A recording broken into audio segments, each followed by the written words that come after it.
Hey, Rochelle with the Beer Brewnettes, and we're going to take you for a little tour inside the brew barn. Let's go. Maria! Hey, I'm just planning our next brew. Okay, let's take everybody on a little tour. Okay. So welcome to the Little Green Brew Barn. This is where Shell and I work all the magic. Shell just lives over there and I live over there, so we just meet in our backyard and brew up a storm when we want. We have to name a beer meet in the middle. Yeah. For sure. Meet in the middle. So here's our slat wall. This is where we keep all of the accessories for brewing, basically because we usually brew on this wall, so we want things, you know, in close reach.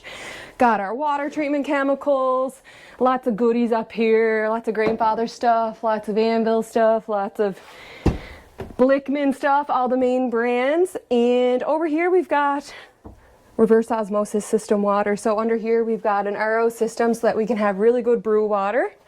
That's what we brew with. And this is just where we clean our dishes. This is, of course, really necessary. If you're gonna build a brew space, you need a glass cleaner. I'll leave this over here for you, Shell, so that you can get a brew in a minute. This is where we do all our planning. So we shop for all of our recipes here, make our recipes, Google if we're unsure, figure it out along the way. YouTube. Yeah, YouTube. And do you want to show them the equipment? Absolutely. All right. All right. Okay, so we have two G30s here.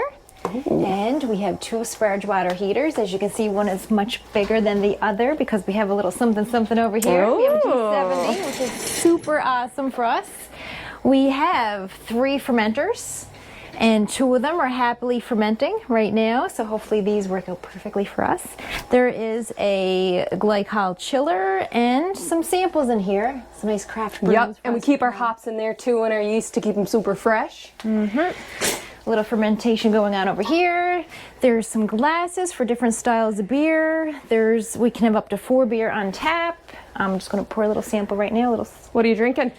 We have a stout here that we made a little while back. Anyways, just a little sample. What, the old whistle? And some flight boards for our friends to sample. Mm-hmm. These are chalkboards, so we can come up with some funny names, and everyone likes to pitch in sometimes. Mm-hmm. Okay. Name our beer. We have a little station over here that Maria's going to tell us about. Yeah, so this is the mill. So we've got this awesome mill.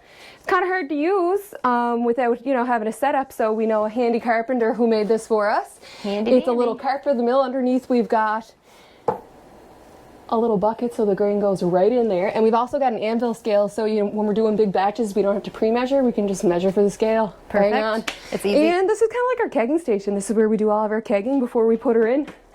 And other than that, Shell, I think Brew Considerations when we made the brew barn. So we knew we were going to get the G70 eventually. We knew that was on our list, so we made sure we wired for it. And here we go. We've got the 220 volts there.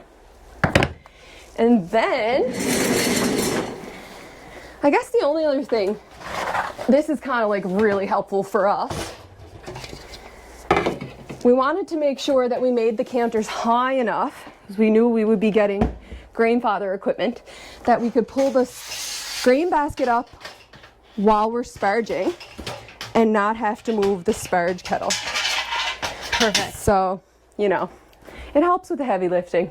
You can save more heavy lifting for like important things. Anyway, that's it for us, guys. I'm Maria. This is Rochelle. We're the Beer Brewnettes.